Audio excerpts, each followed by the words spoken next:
കർണാടകയിൽ ബോംബ് ഭീഷണി ഇമെയിൽ മുഖേനയാണ് ഭീഷണി സന്ദേശം എത്തിയത്. കർണാടക മുഖ്യമന്ത്രി, ആഭ്യന്തരമന്ത്രി, DGP എന്നിവർക്കാണ് ഭീഷണി സന്ദേശം ലഭിച്ചത്. ബസ്, ട്രെയിൻ, ക്ഷേത്രങ്ങൾ എന്നിവ തകർക്കുമെന്നാണ് ഈ ഭീഷണിയിൽ പറയുന്നത്. KB ശ്രീധരൻ വിവരങ്ങളുമായി ചേർന്നുണ്ട്. ശ്രീധരൻ, എപ്പോഴാണ് ഇങ്ങനെ ഒരു ഭീഷണി ഇമെയിൽ സന്ദേശം വന്നതൊപ്പം എങ്ങനെയാണ് ഈ പറഞ്ഞ സ്ഥലങ്ങളിലൊക്കെ പരിശോധന നടക്കുന്നുണ്ടോ? പൂജ, ഇന്ന് ഉച്ചയ്ക്ക് ആണ് ഇങ്ങനെ ഒരു ഭീഷണി സന്ദേശം ഇമെയിൽ മുഖാന്തരം സംസ്ഥാനത്ത് ഉന്നത ആയിട്ടുള്ള വ്യക്തികൾക്ക് വന്നത്. അതായത് മുഖ്യമന്ത്രി, ആഭ്യന്തരമന്ത്രി, DGP എന്നിവരുടെ മെയിലിലേക്കാണ് ഭീഷണി സന്ദേശം വന്നത്.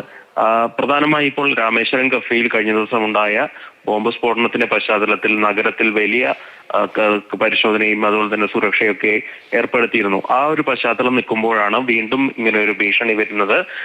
ബസ്സുകൾ, അതിൽ പ്രധാനമായും KSRTCയുടെ AC സർവീസ് ആയിട്ടുള്ള സർവീസുകൾ, അതുപോലെ തന്നെ ട്രെയിനുകൾ, ക്ഷേത്രങ്ങൾ, ഇവയൊക്കെ ബോംബ് വയ്ക്കും എന്നുള്ളതായിരുന്നു സന്ദേശത്തിൽ പറയുന്നത്. ഉച്ചയ്ക്ക് 2:48 ബോംബ് പൊട്ടിക്കും, അല്ലെങ്കിൽ മതിയായിട്ടുള്ള, അതായത് ഒരു വലിയ തുക അതിൽ ചോദിച്ചിരുന്നു, ആ തുക നൽകണം എന്നുള്ളതായിരുന്നു ഇമെയിലിൽ പറഞ്ഞിരുന്നത്. ഏതായാലും പോലീസ് ഈ ഇമെയിലിന്റെ പശ്ചാത്തലത്തിൽ, ഈ ഭീഷണി സന്ദേശത്തിന്റെ പശ്ചാത്തലത്തിൽ വലിയ പരിശോധന നഗരത്തിലൊക്കെ നടത്തി. നിലവിൽ ഇതൊരു വ്യാജ ബോംബ് ഭീഷണിയാണ് എന്നുള്ള ഒരു നിഗമനത്തിലാണ് നിൽക്കുന്നത്. ഷതാബ് ഖാൻ എന്നുള്ള ഒരു ഇമെയിൽ ID-യിൽ നിന്നാണ് ഈ ഇമെയിൽ സന്ദേശം വന്നത്.